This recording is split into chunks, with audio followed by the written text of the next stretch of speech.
your camera and go ahead. Swapna, can you check the chat? I think Sayed is saying something. Yes, might be his voice is we are not getting his voice.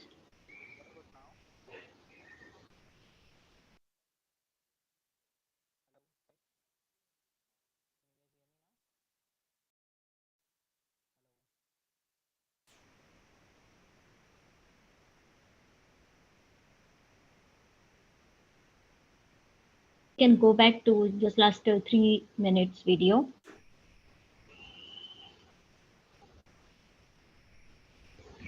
Check, mic check, hello. Man, they told me I had to owe like $900. Yeah, Said. I was actually a small home business edition and wrote off like a portion of electricity. Guys, can you hear me now?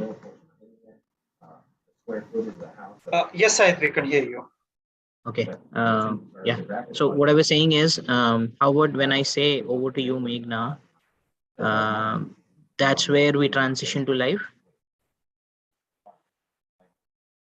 And Meghna can say from the cutting edge, that would be a continuity, right? There won't be any transition to Meghna from that recorded portion to the live one. What do you say? No, it will like once you finishes, then at the time we will stop the video and Meghna ma'am on the camera.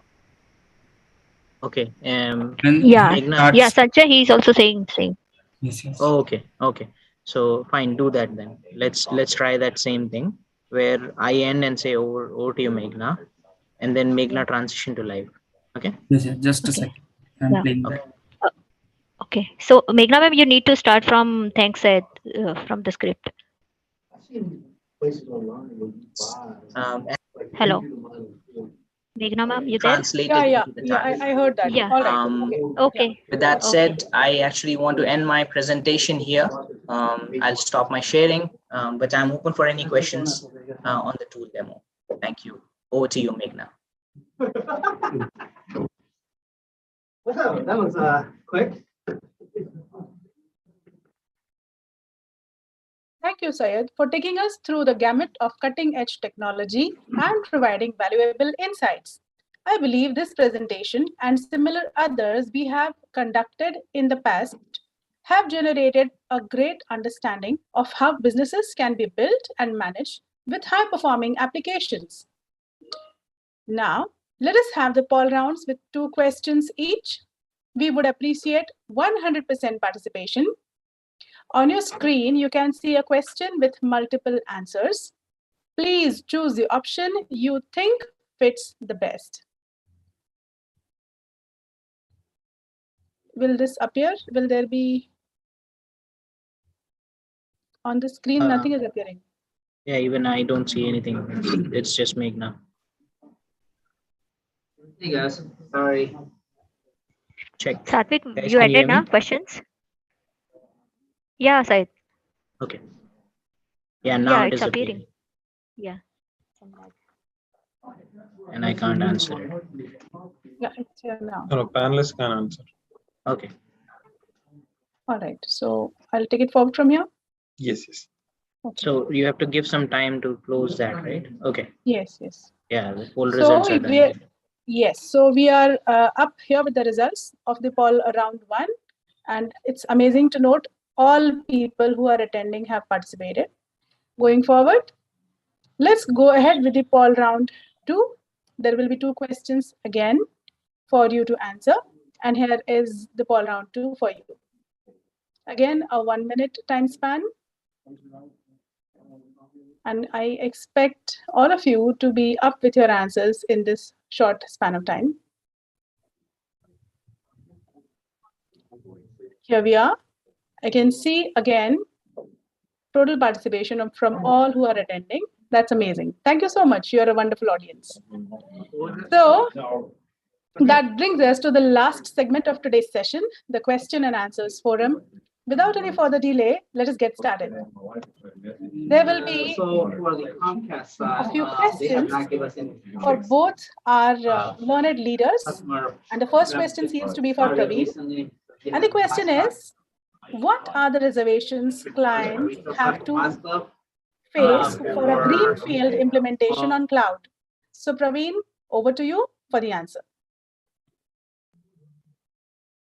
Thank you so much, Praveen. That's quite an insightful answer. And the next question I see is for Syed. So Syed, the question for you seems to be, what were the key challenges to consider while doing the object migration in BW? Yeah, so retail one, I have it. For object migration in BW, we had to go into the technicality of the objects. That is, we wanted to take the insights of an object. Let's consider an info object. It will have a P table, it will be having a T table, it will have a M table or a view. And we are trying to consider all those information statistically, from logically being pulled from the extractor and then putting it out. So you would see an info object being selected, transition into a tables when it is being seen into Snowflake. Compared to info cubes, we not necessarily need to follow the same paradigm of star schema. So for cubes, we are asking the business to move their info cubes into a open hub, and we have provided connectors to transition that into an open hub. Thank you. Thank you. Thank you so much, Praveen. I'm sure the answer is very enlightening for all those who are seeking their answers on this journey. Yet another question, this could be answered by any of you, Praveen or Syed. And the question is, are there any limitations or considerations while using DFAST? I'll take that question. So limitation wise, I would say, like, we need to always remember that it is not a ETL tool per se. So although we have given the data migration option, that's only for the unit testing part. So once you have migrated the object and you want to do a full-fledged functional testing or FUT, you would also need an ETL tool in order to move your data, which might be in millions. I'm talking about an age-old BW system. So there will be a lot of data. So from the data migration per se, we have only kept it for minimum number of records, and you would see that in the tool that we have only kept it for some 200 or 400 records for migration purpose.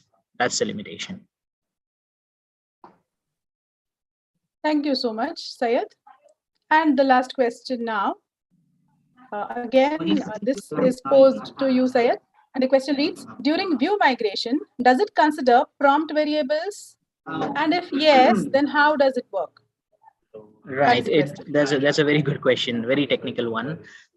Yes, we do consider the prompt variables during a view migration. How do we migrate is the view migration variables doesn't work same way in Snowflake. So in those cases, when we are migrating a view from source to target, it gives a provision of entering the parameters, which are mandatory. You can leave the optionals as blank, but the mandatory ones needs to be filled, and it will come up with a star mark. That's where, when you're migrating it, the view gets created with that underscore. Let's say if I'm saying financial year is one of the mandatory parameter, then it will be the view name underscore that financial year which you have keyed in, which is 2022, will be part of the view name. So to answer the question in a simple word, yes, view migration does consider the parameter value as well. But very good question. That's wonderful of the audience to have such good questions asked. Okay, so we have tried answering almost all questions we have had so far, but still you could reach out to us. Our email ID is enquiry@mauritech.com for further queries. You will find our LinkedIn page in the chat box. And I hope all of you like the page and stay updated. So thank you for giving us your time and attending today's session. We shall respond to all the unanswered questions in around 2 or 3 working days optimally. And I request you to fill the feedback form. We are always focused on getting better, as you can see.